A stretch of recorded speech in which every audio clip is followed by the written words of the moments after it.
Hey everybody, and welcome to Kurt's Angle. This is the second episode for From the Ground Up, and again got another very special guest. When I first saw him wrestle on one of the Reach shows, reached out to him. Absolutely incredible talent, and somebody that I think will be the future of British wrestling, which will fit perfectly with the series From the Ground Up. He is the legendary Hotshot. It's Karl Parker. Karl, thank you for joining. Thank you for having me. Now, really excited to get to know you a little bit more, venture into how you got into the world of professional wrestling. And yeah, I've got to say, your match with Danny Steele on All Roads Lead to Gold was absolutely brilliant. Thank you. Um, thoroughly enjoyed it. As soon as I watched it, I messaged mutual friend Omega Luke, Yeah, messaged Luke, and I was like, just seen a match between Karl and Danny, really impressed. And then, yeah, that's when we reached out to you and made this happen. yeah. Yeah. Danny's all right. He's all right. Is that right? So, yeah, to start off with, just you mentioned to me prior to coming on the air and through social media that you hadn't started at Reach and you was actually Yeah. wrestling in Torquay. So, um, how did you get into the industry to begin with, and what made you want to join the industry of professional wrestling? I've been wrestling for it's coming up to 2.5 years now, Okay. which is a long time. So essentially, what happened was I saw that there was a wrestling company in Torquay, and my brother at the time, well, my brother, he said, "Oh yeah, we should go." So I go down with him, meet up with everybody, get introduced, and my brother just bailed, and yeah, and yeah, I've been doing it ever since. I loved it. So, what company was it that you went to in Torquay? So it was a company called LEP. They recently got shut down, which is a bit of a shame, really, because I think one of the things I'm most annoyed about, or sad about, is I'm not going to be able to wrestle my coach, which I thought would have been, something that I'd have to do or kind of want to do, really. Has your coach stepped away from pro wrestling now? Yeah, for now. I mean, he might come back, but uh, I guess he's got other things to do or whatever. Which is a shame. Well, you just have to keep doing your hot shot news. Make him come out for that one more match. Oh, could do, yeah. So, how did it go about going to Reach? So a couple of the guys from LEP, we were, wrestling or whatever, and we kind of found Reach. Um, and one day, one of the guys, called Dom, he left to go to Reach, Yeah. and Silverback. I don't know. Have you heard of Silverback? No, He's been at the shows or. no, I'm coming down for my first show actually, for Oh, the right. July 4th, Yeah. which is gonna be, I think it's 23 and a half hours round trip for me through the coach. So, yeah, That's it's all gonna right. be interesting. But yeah, carry on. Yeah, so Dom and Silverback decided to go to Reach and got to a point where I was thinking, yeah, I think I've gotten to a stage where I need to sort of step up and decided to go to Reach, and it's just been awesome pretty much. Reach is such a great place to be at the moment. Yeah. No, the one of the companies that keep striving and seem to be growing and growing more and more as the um, years continue, I guess. With what was the differences from Reach then? So you've had one trainer, you've Yeah. then gone to like the Reach Academy. How was that transition essentially joining it? It was like starting again to some aspects. I guess so, yeah. So when I was in Torquay, I was like a rookie, a beginner as such, and it's not like starting again when I joined Reach. It's Yeah, kind of getting used to their sort of training, yeah, and if I've learned anything from the Torquay wrestling, I can pass that on to other guys at Reach, yeah. which is beneficial. So obviously one of the trainers there, Jason. Um, Yeah. how's it been working under Jason King? Yeah. No, Jason's great. He's a fountain of knowledge. He's just an all round funny guy, and he's nice to be around. Same with Grayson. They welcomed me with open arms, and yeah, that's why Reach is great at the moment, I think. No, bro. So we'll take it a little bit like a step back. So Yeah, before you went to Torquay with your brother who build on you straight away, yeah, like what got you into professional wrestling originally, like as a fan? Like what was your first yeah. memory of wrestling and thinking, this is what I want to do? First memory was I think I had a sleepover when I was about 8 years old, and I went downstairs and wrestling was on the telly. No idea who was wrestling. There was a guy in purple trunks and there was a guy in blue trunks, and I just watched it, and I thought, oh, yeah, this is pretty awesome. So I asked my dad for some wrestling films, and oh, what was the first wrestling film I had? It must have been a pay per view in Yeah. 2007 or something like that. And yeah, I just loved it ever since, really.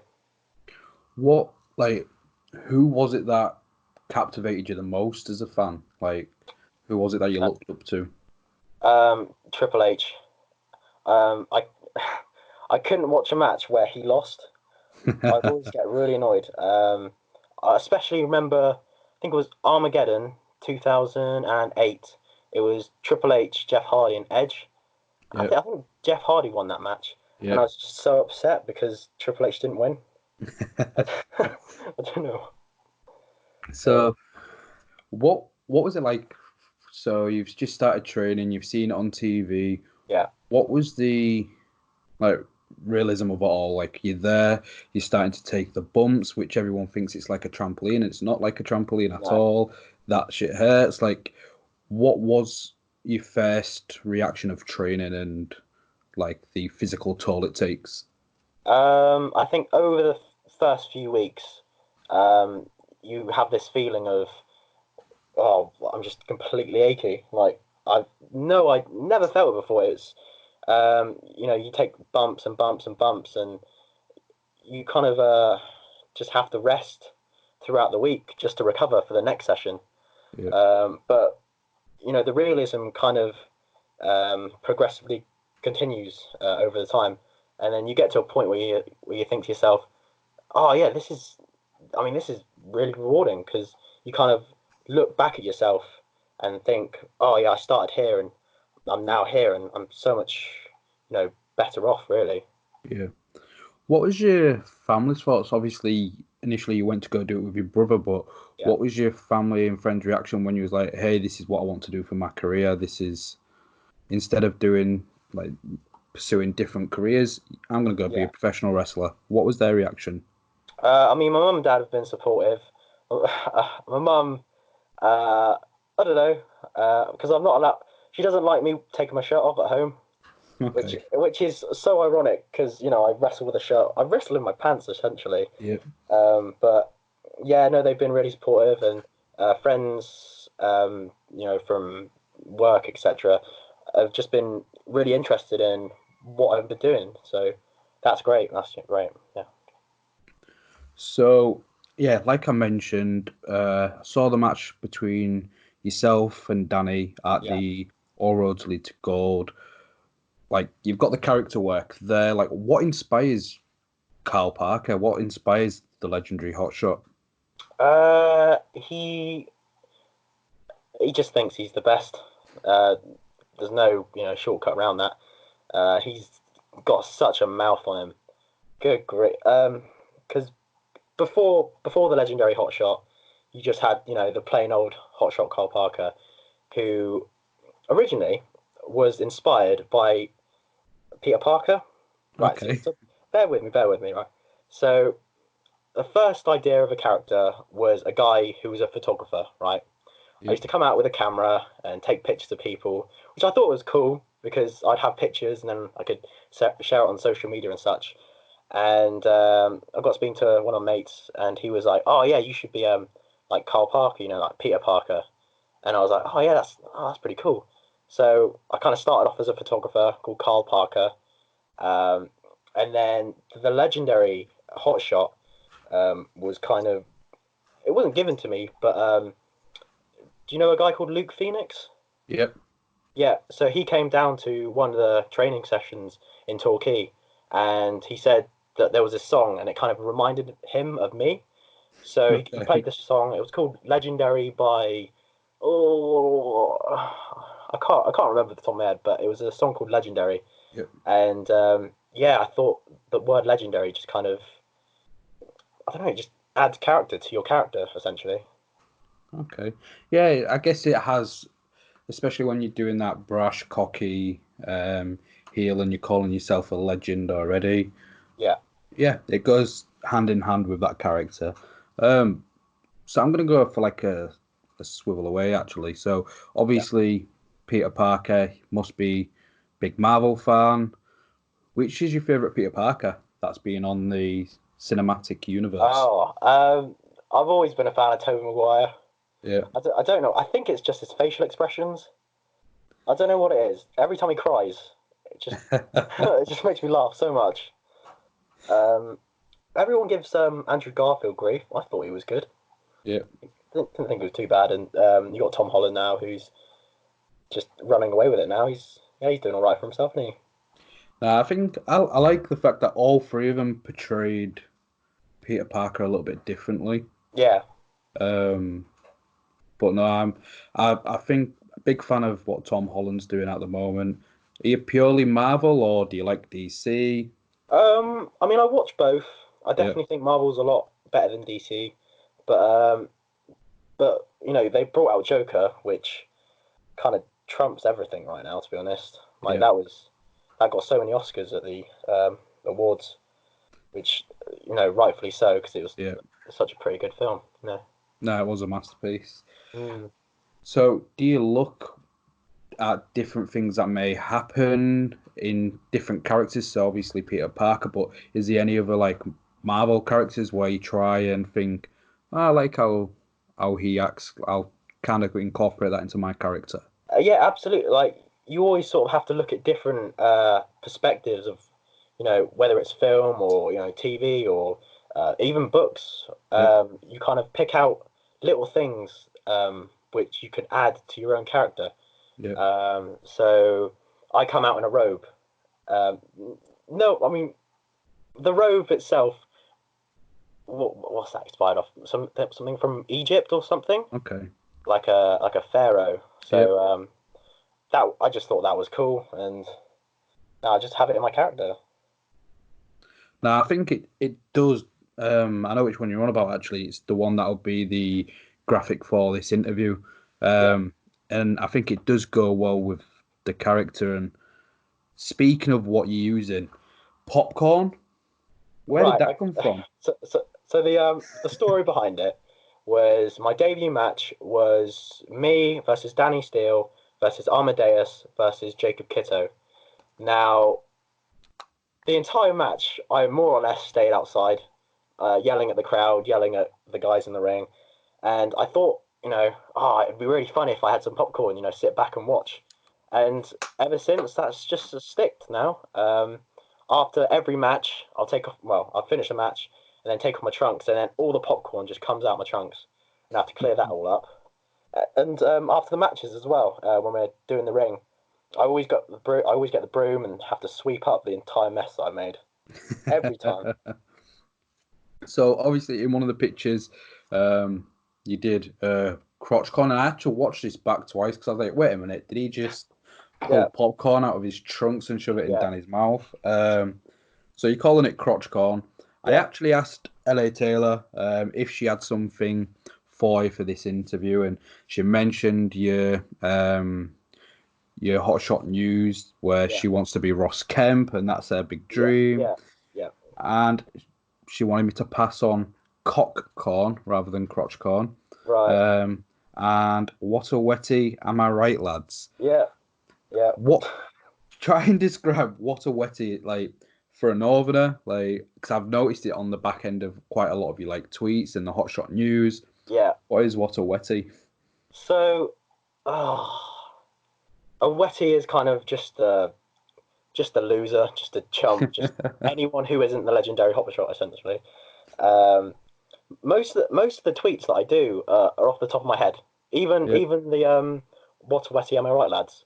That was at the top of the head, and that stuck as well. Yeah, that's literally on everything now. Yeah, Is it something that you are going to keep incorporating? Like, you see, there's no doubt about it. Like, look like a star. You've got that charisma. yeah. Are you trying to work on some of those catchphrases? You've seen some of the greats that they keep bringing catchphrase after catchphrase after catchphrase. Yeah, Is that something that you want to where you hear something and it's like, ah, that's Karl Parker? yeah. I, I think it's best what you do is like you add little things to your arsenal or your character, and then over time keep using it, keep using it, keep using it, and eventually people will love it. So, the popcorn that got over, like the what wetty. I won a trophy, and I'm calling it the trophy wife, and I literally just take it everywhere, and that's pretty funny. Even the glasses as well. Yeah. I get complimented on the glasses quite a bit. So They that's nice. remind me of Morpheus out of Yeah, Matrix. I've heard that again.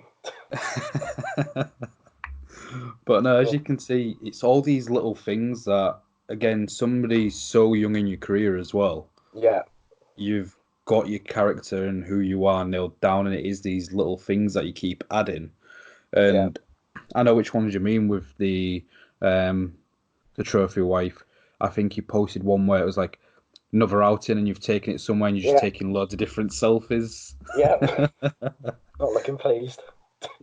So, speaking of like different things you're doing, so this hotshot news, Yeah, I find it really entertaining. I think other people in the past have done stuff that they can help tell a story through their social medias, through their YouTubes, to yeah, complement what they're doing in their respective company. You've seen, say, the Young Bucks with being the elite. A lot yeah, of the time, you was invested in a feud or a story morally for what they was doing on their social media than what the product might be. yeah. And with that, what made you do it? What made hotshot news become a thing?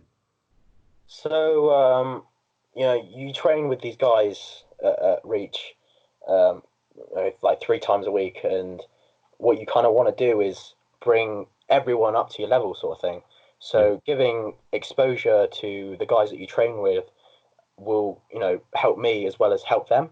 yeah. So, you've got the hotshot news. You've also got things that I do on my Facebook page. I do like this little story time I where, love them. I've just been yeah. watching some of them actually. Oh, really? Oh, sweet.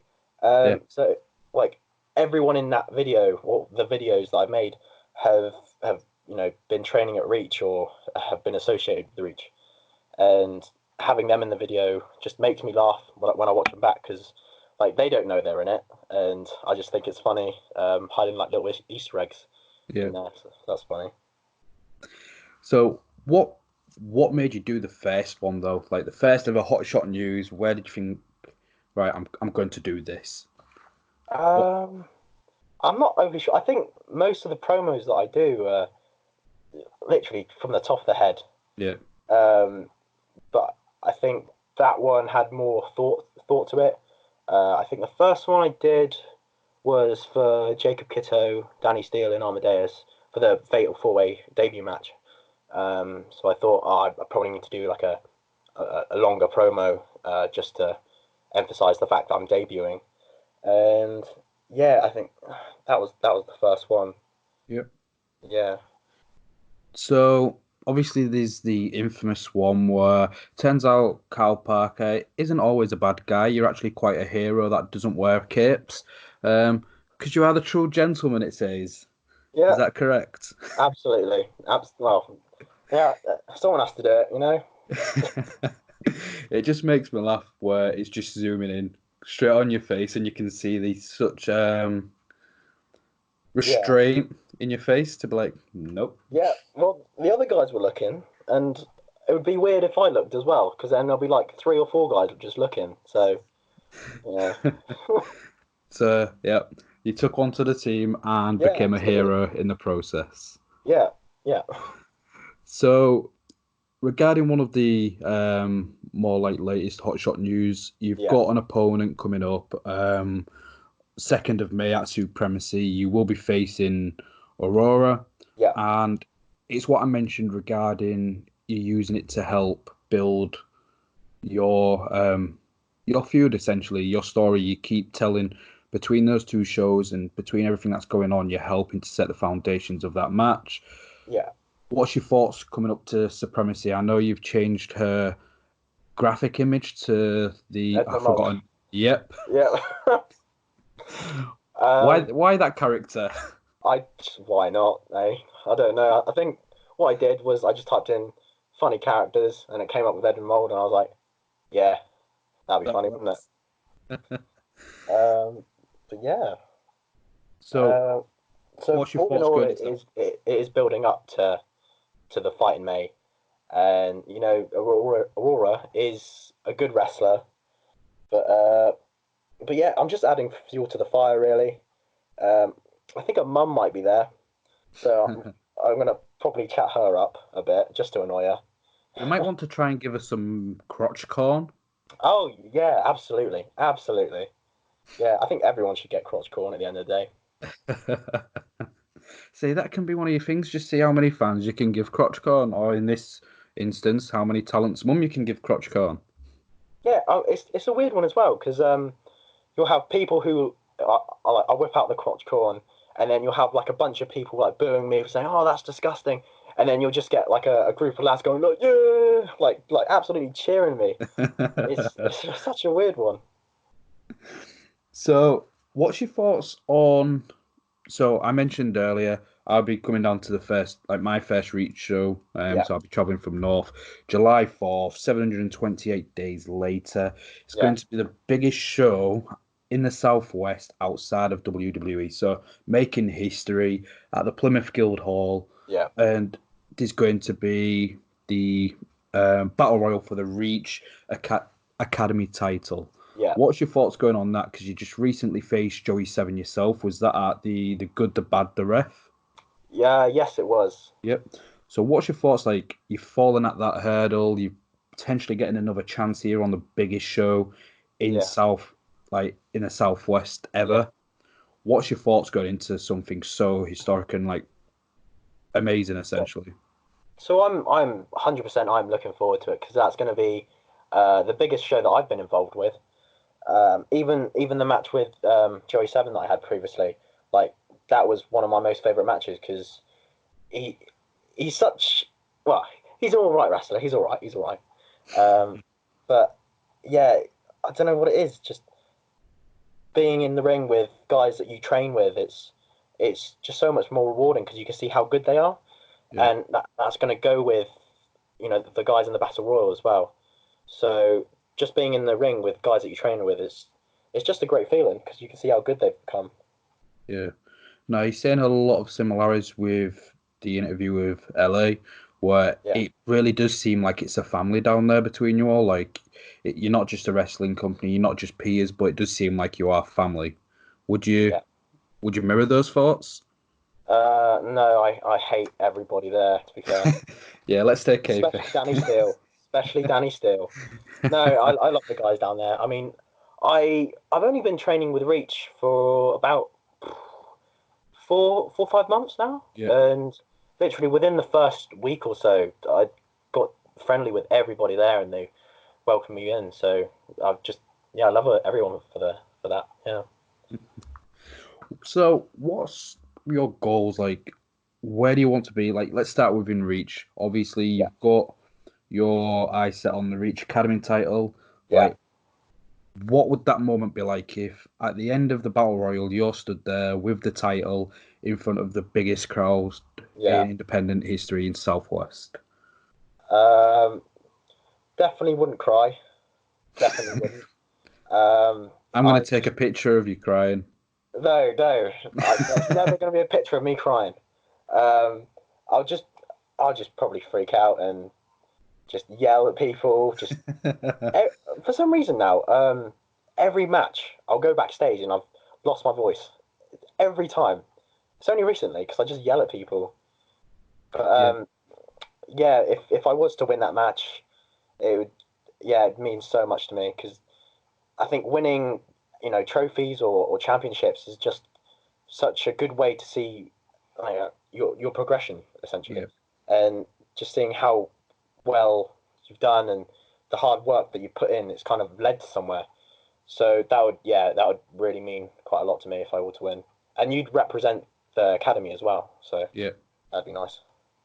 No, that'd be great. And what's your thoughts on Reach in terms of the academy? Like a lot of companies, you'll see it where some will use British wrestlers, but Yeah. none from maybe there may be a couple from their area, or there might be maybe one from their academy, if that. Mm. Whereas Reach, they seem a lot like, and apologies if I miss out any other companies because like the UK's there's so many different companies, but there's a company up here in the north, NGW, that embrace young British talent. Yeah. They bring people through their academy. You've got WAW in Norwich again. Their Yeah. academy is excellent, bringing them through. And Reach seems to be doing that down the south. The fact Yeah. that there was yourself, Danny, and LA on the All Roads Lead to Gold, which was such a big show. Yeah.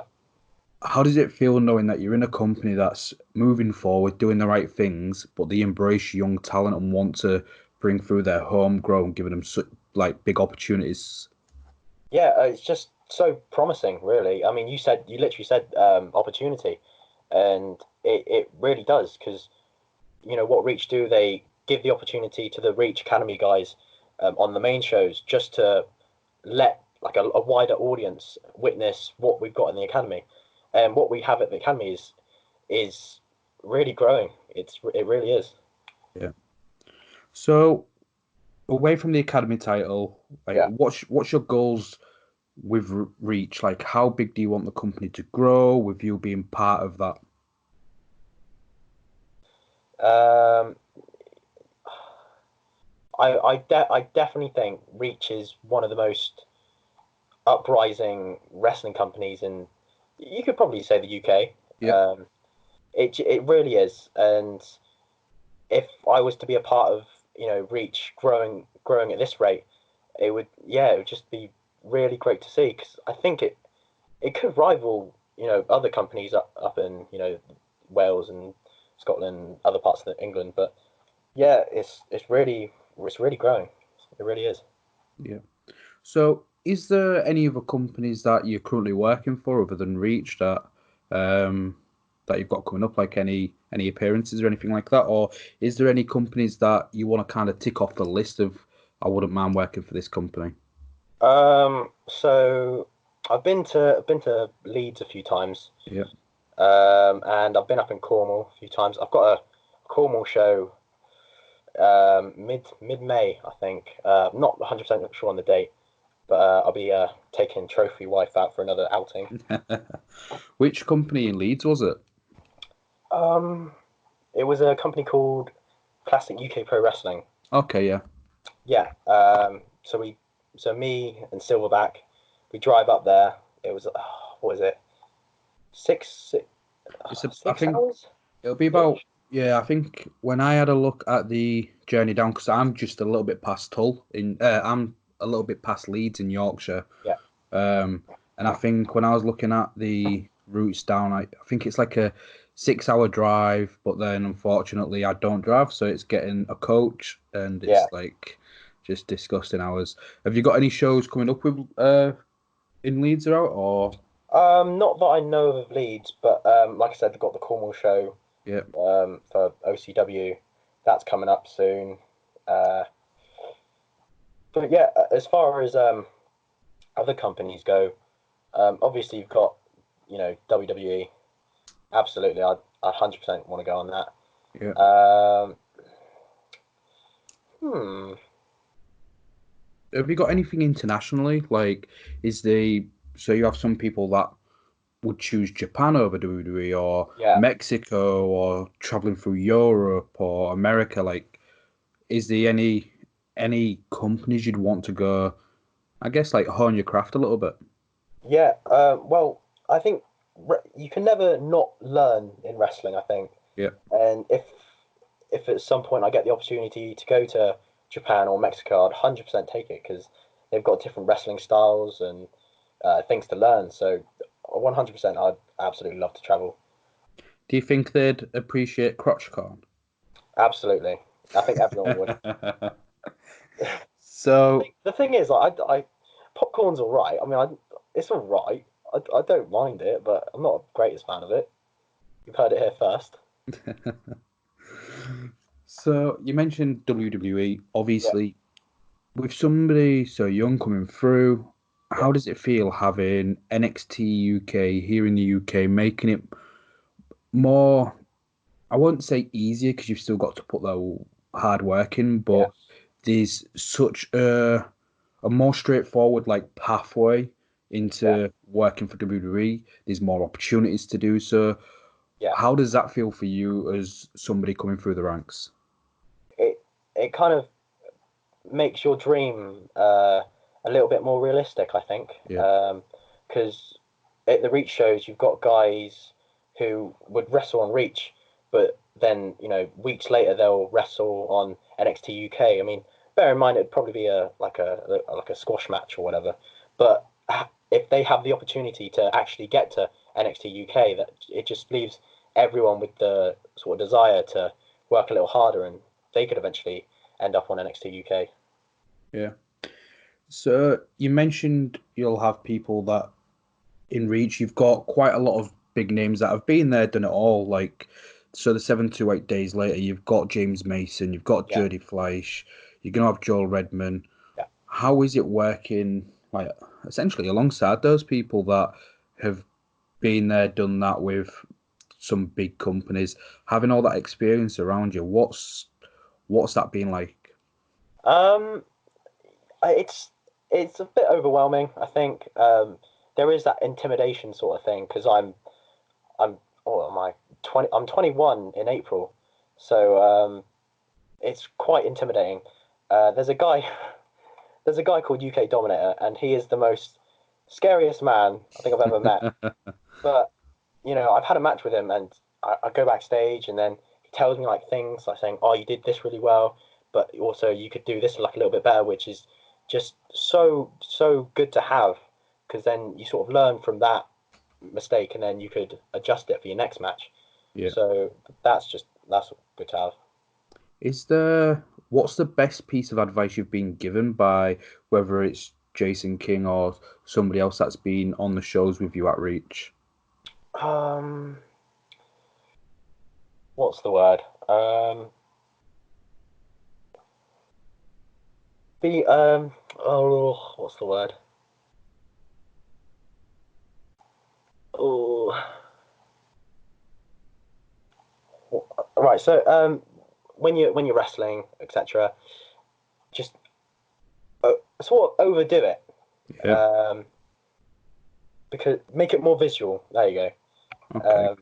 So when you wrestle, you want everyone to see you wrestle, sort of thing. So Yeah. even the guys at the back row, you want to make sure they can see every move that you do, making yourself big, making yourself just visual, essentially, and that's something that I've kept in my head ever since I got taught it.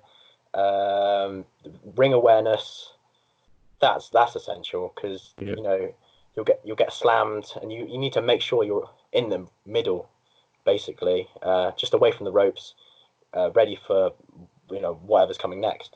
So ring awareness and uh, being visual. Yeah. Those are the two best things I've been taught. Who's giving you that advice? Was it Jason? Was it Grayson? Yeah, well, it's a bit of both really. Yeah. Even with Torquay, like I got taught that in Torquay, and then when I moved to Reach, they kind of expanded upon it a bit more. So that's that's where it sort of came from. Yeah. Okay. So just to try and like, well, we'll get into the end of it all. Like, so what are your goals? What are your ultimate goal? I think upcoming goals, uh, Reach Academy title. That would Yeah. be one of the goals. And sort of a general long-term goal would be Yep. to have wrestling as a full-time profession. I think Yeah. that would be my main sort of goal to look up to kind of work towards. Yeah. Is there anybody in particular that you're like observing a little bit more, or when you're doing your research to keep adding the layers to your character? Is he anybody that you're looking to try and make that transition from somebody that's doing it part time to somebody that could do it full time? I think I'm always watching. I mean, even the guys at Reach, I'm observing them. You know, because I've been doing a little, just a teeny bit longer. Yeah. I'm able to give advice, etc. And in terms of my character, I'll go home and I'll watch, old matches with Eddie Guerrero, Chris Benoit, etc. Adding things to my character. I did even think about adapting my character a little bit because um, I don't know, my character's quite, what's the word, outgoing, I guess. Yeah. So I did have the idea of maybe making him like a 50 Shades of Grey kind of guy. Okay. I don't know So why, but I so think that would just be funny. more mystery rather than being so outlandish. Yeah, so I'm thinking more mystery in the promo department and then Yeah. just outlandish in performance, I guess. Okay. So to kind of wrap it up, Yeah, I tend to do something called one more match. yeah, I do this with different content creators. I've done it with anybody that I've interviewed.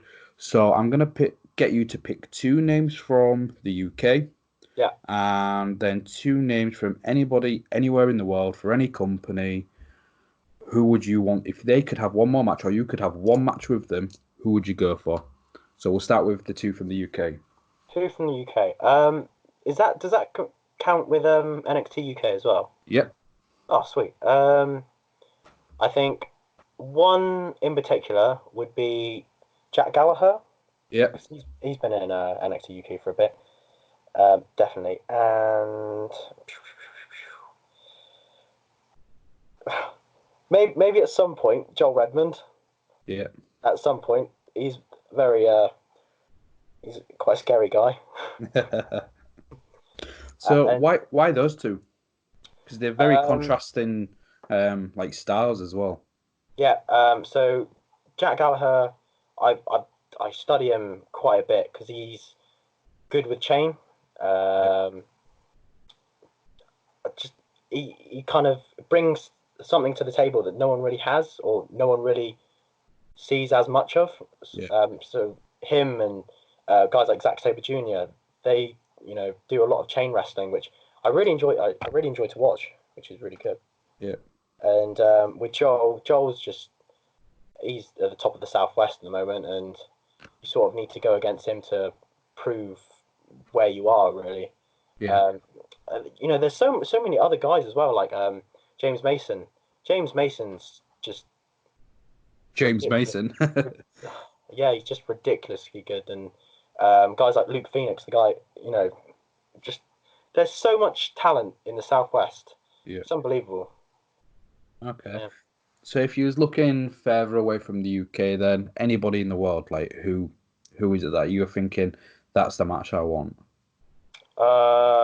I would probably say Triple H Yep. because I watched him growing up, and I've got this weird ongoing joke with Shad Gaspar.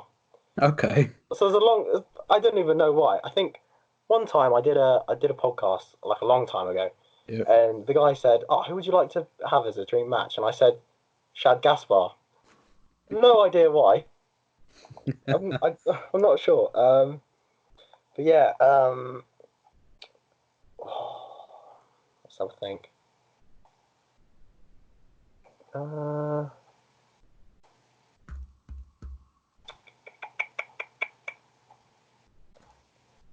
Okada, Okay. New Japan, because he's everything's so polished when he wrestles. Yeah. What are you gonna try and to have the battle of see who can have the best ring attire with the ropes? Yeah. So No, it's been great getting to know you a little bit more. Like I said, I think you look the part. Your stuff that you're doing in rings, brilliant. Thank you. And I'm hoping, like, you're still only 20, man. That's Yeah. ridiculous. That is ridiculous. I hope you and your trophy wife do start venturing out everywhere, getting on those reach shows, getting that match with Joel eventually. Yeah. If you was given advice. Like the main reason I wanted to do these like from the ground up because I think it is very interesting to learn about somebody that's having to do the training and it can be like a big culture shock doing that transition. Yeah. And hopefully, like listening to the people that I interview in this series, it may inspire them to start professional wrestling, Yeah. or if they've just gone for the first couple of training sessions and thinking this is a little bit hard, like just to keep their aspirations alive, really. What advice would you give them? I just go for it. Honestly, I didn't even realize that there was a like a wrestling place near where I was. So Yeah, that's why I started. Well, I started when I was 18. I would have happily started when I was younger. Just honestly, if you don't try, then you never know. So absolutely, just go for it. Why not? brilliant. So let everybody know what you've got coming up, where they can find you on your social medias. Like we've discussed in depth, like from the crotch con to the hot shot news to Yeah, the changes in your graphics, the videos that you're doing, which yeah. are absolutely fantastic. Which actually, what started with those videos? Like how before we wrap up, actually, because I want to go on that. A lot of talent don't do their own promos the way you're doing, and Yeah. being so creative. Like, how did that come about? Like having those skills and incorporating it the way you're doing your your wrestling career. Yeah, well, in secondary school, I used to do a lot of editing, just, doing YouTube sort of stuff. And I just sort of packed that away for a while. And when I, started wrestling, I was getting more and more into it. And I was like, oh, things like promos. Not a lot of people, are creative. So you might go and watch like a guy's promo and he'll be doing it in his bedroom and, saying his lines or whatever, and it just ends. But with mine, just I feel like mine are more creative and just more fun to watch, really. Just No, so much better. yeah, they're really entertaining. So let people know where can they find them. So I think the best place probably to find me, it would be my Facebook page, which I think it's just Karl Parker, isn't it? Or the Yeah, Hotshot Karl Parker. It'll pop up just Karl eventually. Parker. Yeah. Instagram, I think that's the Hotshot 99. That's not. I've got some weird videos on there, which Okay, I can't explain at all. And Twitter, that's the Hotshot 99, where you get your Hotshot news. So I've got like a bit of both for, well, a bit of everything for each social media. So brilliant. And for those, obviously, people will be listening, whether it's audio format or for those video formats, what we'll have to do is get one of the latest promos you've done on your Facebook page. We can put it on the video. So those of you that are listening and watching through YouTube, you'll be able to get to see some of the work that Carl can do. And yeah, check him out. Check everything out. He's going to be one of those that are going to be moving forward in wrestling. Make sure you check out Reach as well. If you're anywhere in the southwest, if I can travel the distance I'm doing, so can you. So July 4th, Plymouth Guildhall, 7 to 8 days later. And again, you can check him out. Supremacy, 2nd of May against Aurora. Highly recommended. And yeah, you can follow me at Kurt's Angle Pod. You can see the other stuff that I'm doing over at Ringsiders Pod, doing more video content, uh, more interviews there as well. Callum and Jamie have just done a great interview with Zicky Dice from NWA. So make sure you check that out. And if you just want to have a chat at Kate Johansson 93, you can find me on there. This has been From the Ground Up with the legendary hotshot Karl Parker. Thank you for listening.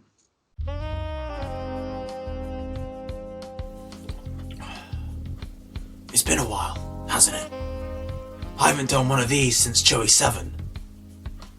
I would have won that match, but my robe was too heavy. My legs were blown before the match even started. It's unfair. You see, one thing I hate is people who complain. Is people who come up with ludicrous excuses. It's people who seek sympathy through injury. I am, of course, talking about Aurora. Because she so-called hurt her ankle. I literally don't care. Ooh. So, as a little reward for Aurora's injury, I'm gonna read you another tale from the Legendary Chronicles.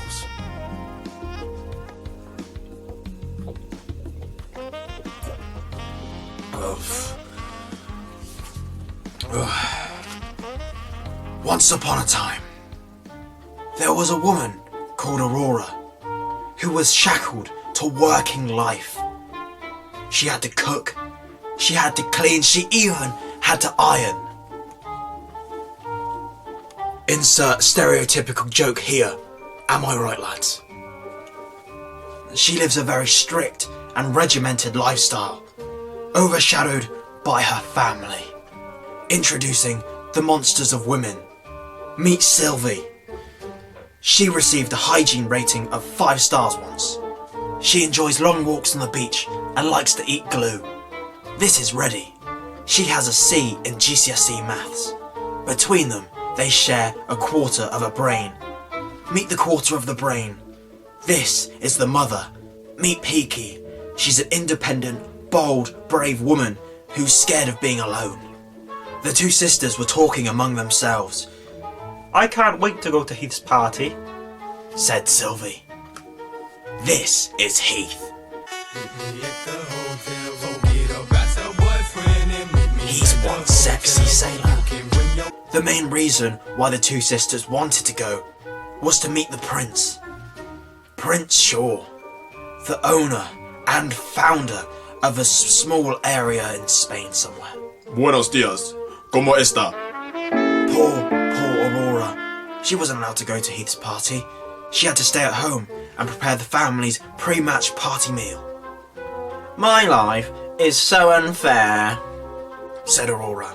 As she was whinging away to herself, her fairy godmother appeared. You shall go to the ball, said the fairy godmother. But I don't want to, said Aurora.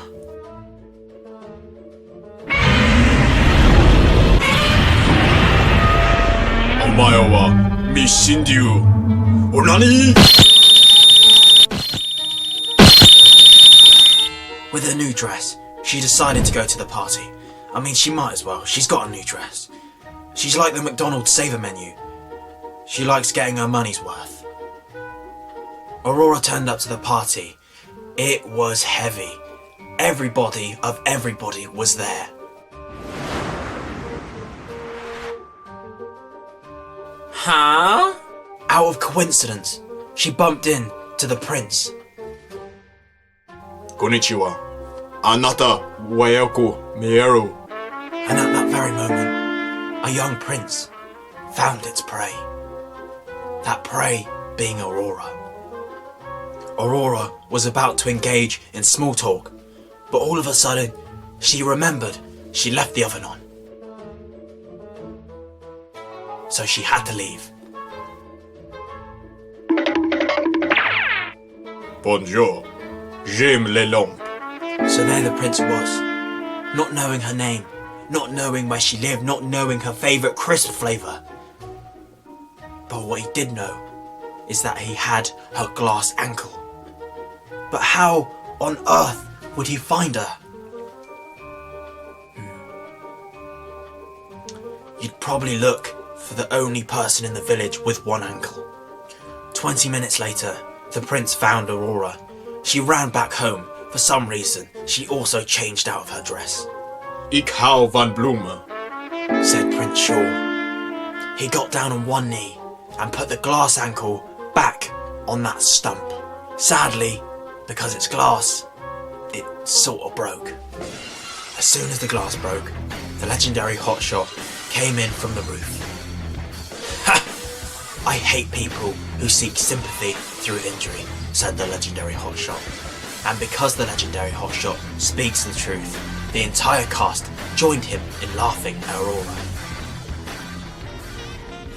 And we all lived happily ever after. Well, apart from Aurora. So what did we learn from that story? Never seek sympathy from a so-called injury. Well, let's use me as an example. If I was to get injured, people would actually care because I'm a pretty great guy. But because it's you, no one gives a monkeys. Don't be a wetty and man up. And always remember, the future is looking hot.